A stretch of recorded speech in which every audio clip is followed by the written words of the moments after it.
नमस्कार, मैं हूं शशि रंजन और आपका बहुत बहुत स्वागत है टोटल न्यूज में। इस वक्त हम जहां पर मौजूद हैं, हिंदुस्तान की सरजमी में और हिंदुस्तान के इतिहास में ये एक ऐसी जगह है जिसका जिक्र आने वाले न जाने कितने सदियों तक होगा। ये जो पेड़ आप देख रहे हैं, 150 साल पुराना बरगद का पेड़, और इस बरगद के पेड़ के ठीक बगल में माता पद्मावती का मंदिर, और इन दोनों के बीच में महात्मा गांधी और दूसरी तरफ ढलती हुई शाम। ये वो जगह जहां से दिल्ली की एक बहुत बड़ी क्रांति, जिसके हम और आप दिल्ली वाले गवाह हैं, उसकी नींव यहां रखी गई। आप समझ गए होंगे मैं हूं कहां और बात किसकी कर रहा हूं। इस वक्त हम मौजूद हैं रालेगांव सिद्दी में और हमारे साथ मौजूद हैं बहुत परम प्रिय अन्ना हजारे जी। बहुत बहुत स्वागत है आपका। धन्यवाद। आज मौका बहुत खास है अन्ना जी। आपको पिता की तरह पूरा हिंदुस्तान देखता है, एक क्रांति के जनक के तौर पे देखता है, और आज आपकी मां की स्मृति दिवस भी है। आज आपकी मां को पूरा रालेगांव सिद्दी, पूरा हिंदुस्तान याद कर रहा है। कैसा लगता है अन्ना? हाँ, बहुत अच्छा लगता है, क्योंकि मैं आज जो कुछ कर रहा है ये माँ के संस्कार के कारण कर रहा है। बचपन से माँ ने मेरे ऊपर जो संस्कार किए और उस संस्कार के कारण आज एक समाज के लिए, देश के लिए थोड़ा सा कुछ कर रहा हूँ। बहुत याद आती है अन्ना, ये मंदिर है, इससे अच्छा क्या मौका होगा? माँ को भी याद करें और भगवान को भी। और हमारे धर्म में तो कहते हैं कि जो स्वर्गवासी हो जाते हैं वो मरकर हमारे लिए देवता हो जाते हैं, भगवान हो जाते हैं। तो यहीं से शुरुआत करते हैं अन्ना। बहुत याद आती है माँ की जी। कभी आप अकेले में रहते हो तो आपको माँ की पुरानी बातें याद आती हो? बहुत। कभी कभी तो मैं वो जो माँ के यादें हैं, कभी कभी रात को अगर यादें जग गई तो मुझे नींद भी नहीं आती।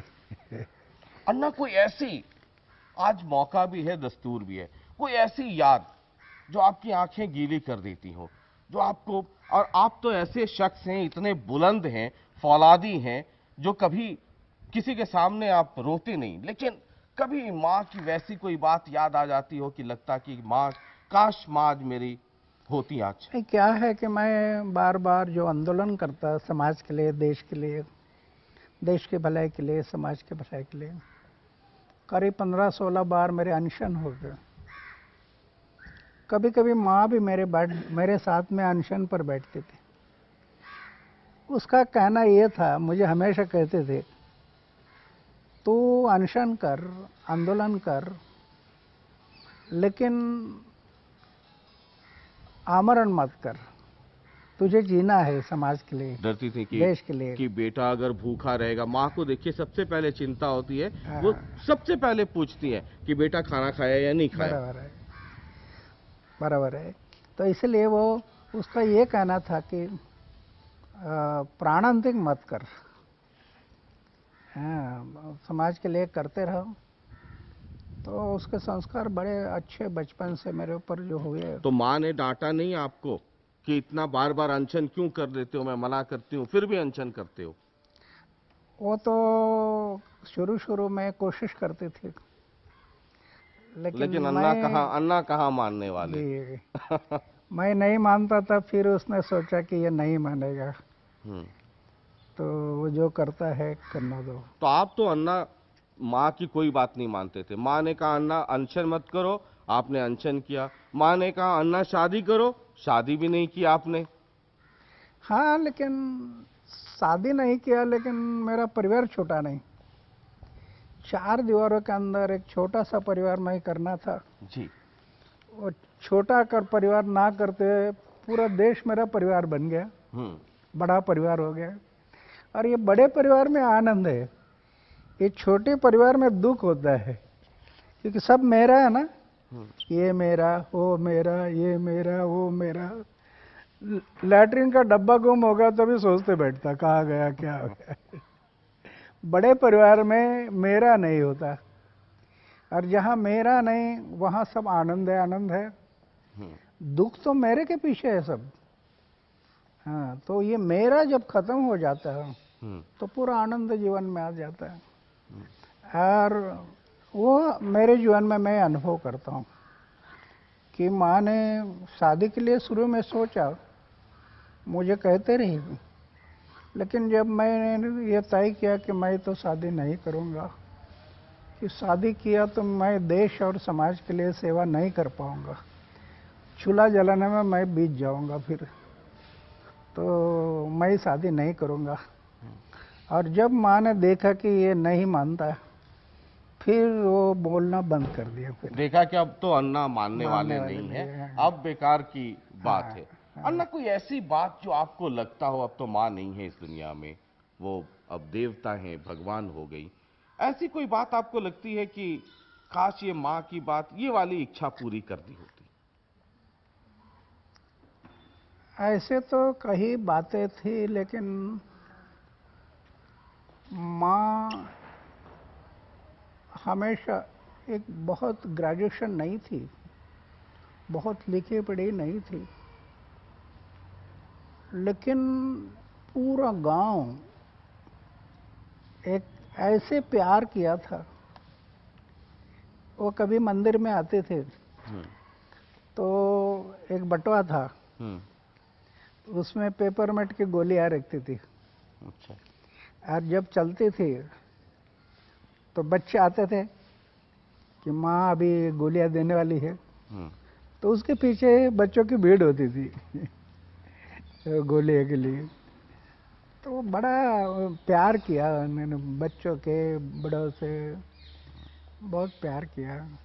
और इसके कारण तो अभी गांव के लोग उसका स्मृति दिन जो मना रहे, पूरे गांव वाले मना रहे, मैं नहीं मना रहा।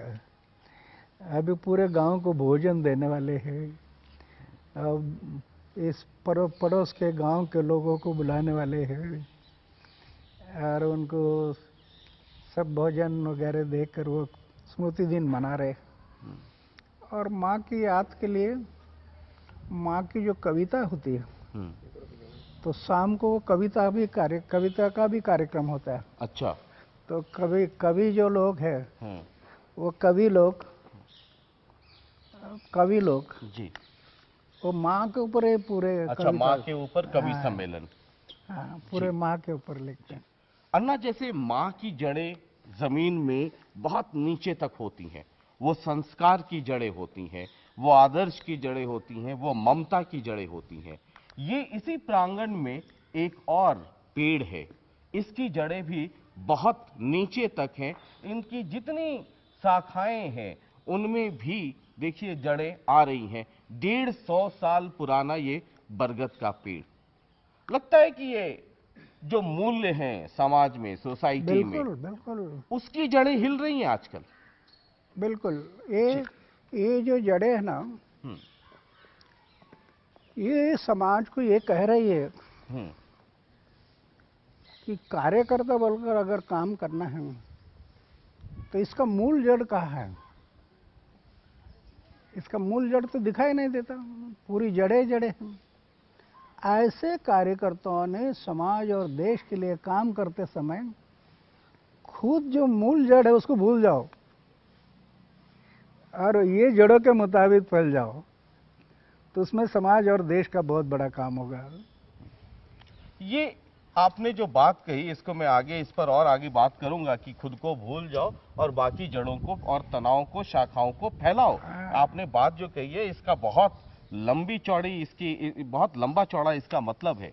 अन्ना, ये वो जगह है, और जब आप क्रांति, जो दिल्ली की गलियां, दिल्ली की सड़कें, वो रामलीला मैदान, वो जंतर मंतर, अन्ना, वो आज भी आपको बहुत याद करता है। और मैं आपको बताऊं कि हमारा चैनल दिल्ली, एनसीआर, हरियाणा, उसका नंबर 1 न्यूज चैनल है। और हमारे यहाँ कई बार लोग चिट्ठियां लिखते हैं, मेल करते हैं, पूछते हैं कि अन्ना को दिल्ली बुलाओ, क्यों नहीं बुलाते? हरियाणा ने तो बहुत बड़ा काम किया है ये आंदोलन में। ज़्यादा लोग हरियाणा के बहुत बड़े पैमाने पर जी दिल्ली सहभागी हरियाणा दोनों जगह दोनों जगह बहुत लोग थे वहां पर, कुछ नहीं भी कर सकते थे तो मौजूद होकर के समर्थन।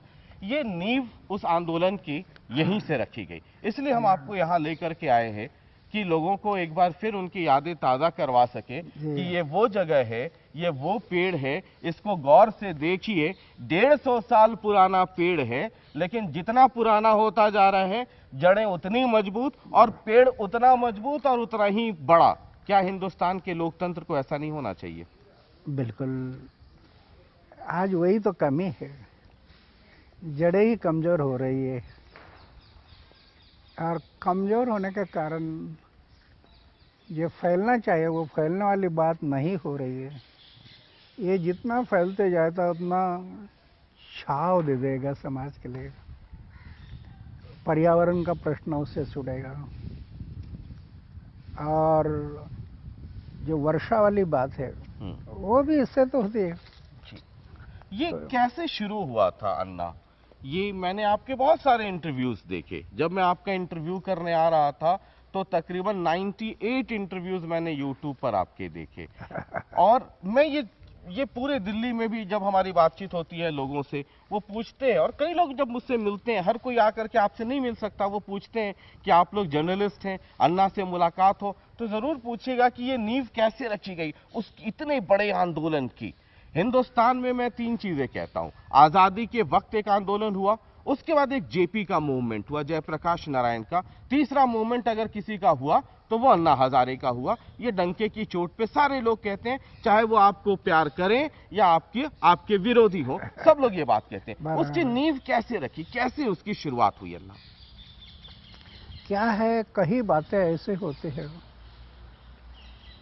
कि एक व्यक्ति बोलकर कुछ सोचकर करने के लिए जाए तो व्यक्ति का काम नहीं होता। ये एक अन्ना हजारे रामलीला पर बैठ गया और पूरा देश जाग गया, मुझे भी पता नहीं ये कैसे हुआ, इसका अंदाजा आपको नहीं था?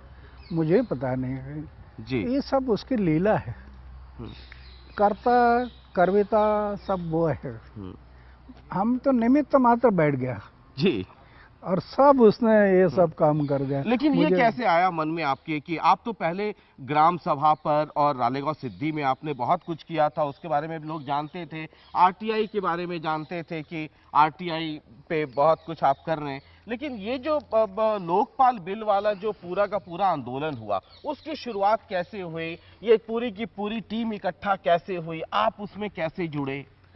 क्या हुआ कि पहले से मैं यहाँ आंदोलन करते आया, 1990 से ये आंदोलन चल रहा है और हमारे राज्य में अलग अलग प्रश्न को लेकर ये आंदोलन को हम आगे बढ़ाते गए। महाराष्ट्र में 6 कैबिनेट मंत्री घर चले गए हमारे आंदोलन के कारण, ये भ्रष्टाचारी लोग। 400 से ज्यादा ऑफिसर घर चले गए भ्रष्टाचारी। तो ये आंदोलन तो मेरा चलते रहा 1990 से अलग अलग स्तर पर।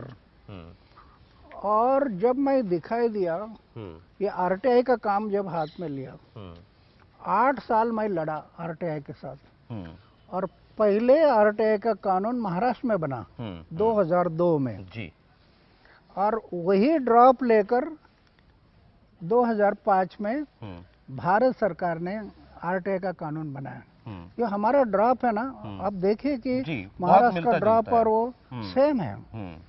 तो वो ये जो कानून बन गया उस टाइम पर दिल्ली में भी अरविंद केजरीवाल है, प्रशांत भूषण, शांति भूषण, हमारे किरण बेदी वगैरह ये भी काम कर रहे थे, तो उनका मेरे से ताल्लुका था। अच्छा, फिर उन्होंने संपर्क किया आपसे? उन्होंने संपर्क किया जी, और फिर मुझे बुलाया। हाँ। तो आरटीआई के ये जो मेरा आंदोलन चल रहा था, हाँ। उसके कारण हमारा संपर्क आ गया, क्योंकि अरविंद भी आरटीआई के लिए लड़ाई लड़ रहे थे।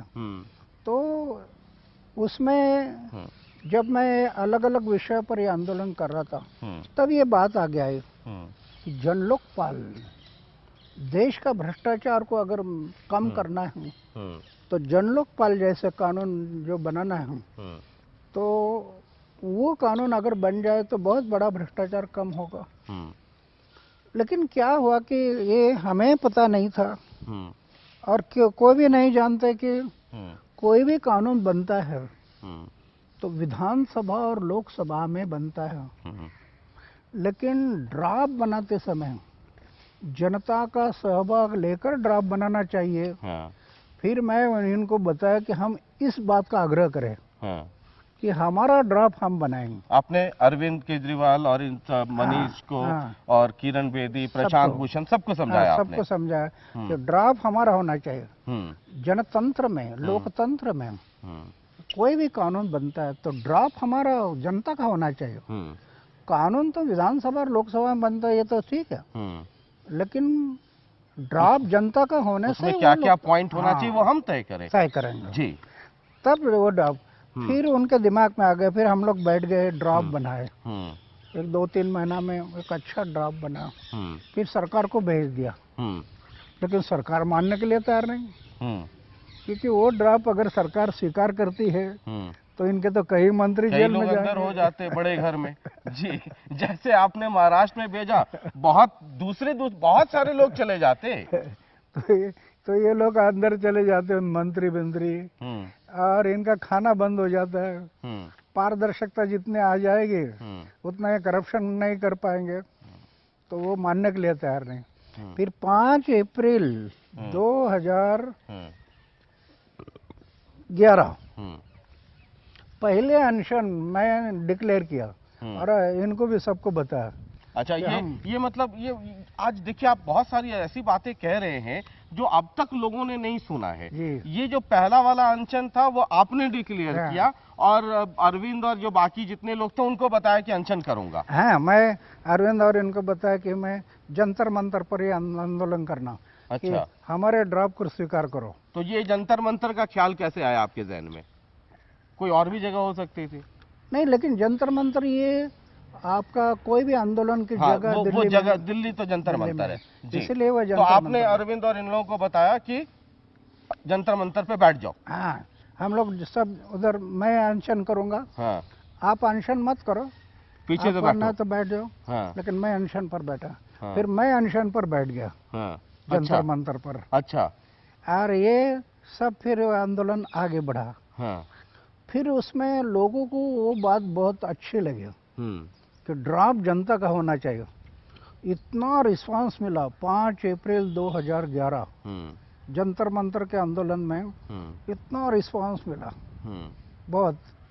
फिर सरकार ने मान लिया कि भाई आप जो चाहते हैं ठीक है, हम स्वीकार करने के लिए तैयार है, ज्वाइंट कमेटी बनाएंगे और ज्वाइंट कमेटी में इस पर चर्चा करेंगे। ये स्वीकार कर लिया सरकार ने जी। मुझे आश्वासन दे दिया और 5 दिन के बाद मैं अनशन वापस ले लिया। हाँ, मुझे याद है, अच्छी तरह मैं तो कवर कर रहा था जी। फिर क्या हुआ कि ये ज्वाइंट कमेटी बन गई, हमारी मीटिंगें चल रही, 2.5 महीना तक मीटिंग चली और सरकार के लोग अचानक से पलट गए कि हम आपका ड्राफ्ट नहीं मानेंगे। अरे मैं बोला, अगर नहीं मानेंगे तो आपने तो जीआर निकाला गवर्नमेंट ने, रेजोल्यूशन गवर्नमेंट ने जीआर निकाला है कि ज्वाइंट कमेटी बनाने पर के, और अभी आप बोलते नहीं बनाएंगे, तो ये आपने जीआर क्यों निकाला, क्यों ज्वाइंट कमेटी बनाई? नहीं, बोले हम कैबिनेट के सामने जाएंगे। फिर हम लोग बोले चलो कैबिनेट के सामने चलो, तो कैबिनेट सामने गए, वो अपना सरकारी ड्राफ्ट रखा, हमारा ड्राफ्ट रखा नहीं। ये वाला ड्राफ्ट हटा दिया। स्टैंडिंग कमेटी में वही बात हो गई। स्टैंडिंग कमेटी में सरकार ने अपना ही ड्राफ्ट रखा, संसद में अपना ही ड्राफ्ट रखा, सब जगह पर वो अपना ही ड्राफ्ट यूज करने लगे, हमारा ड्राफ्ट को यूज नहीं किया। इसलिए मैंने फिर तय किया कि फिर से एक बार आंदोलन करना।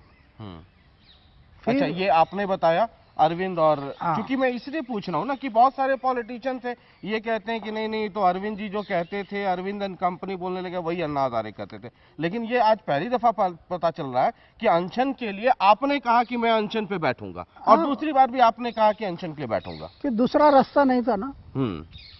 ज्वाइंट कमेटी बनाने के बाद भी सरकार ने धोखाधड़ी किया, पलट गई। इसके लिए अभी क्या पर्याय है? तो मैं बोला कि एक अनशन, बस अनशन के बिना पर्याय है। तो मैं इन सबको बताया कि मैं अनशन पर बैठ जाता हूँ। और जब ये 5 अप्रैल का जंतर मंतर का अनुभव देखा, इतना पब्लिक है, तो इसमें तो और पब्लिक आएगा, इसलिए रामलीला का ग्राउंड सिलेक्शन किया। अच्छा ना, एक चीज बताइए, इस बीच में पुलिस ने आपको अरेस्ट कर लिया। हाँ। और मुझे याद है अच्छी तरीके से, जैसे ही आप अरेस्ट हुए तो आपका एक इंटरव्यू था, हम लोगों ने चैनल पे चलाया था। क्या आज के दिन आपको ये लगता है कि ये जो सरकार है, आपको अरेस्ट कर करके उसने बहुत बड़ी गलती कर दी? ये पूरा जो जन समर्थन था, एक सिंपैथी, एक संवेदना, एक इमोशन, वो आपके साथ हो गया? क्या हुआ, सरकार को अंदाज नहीं आया, इसलिए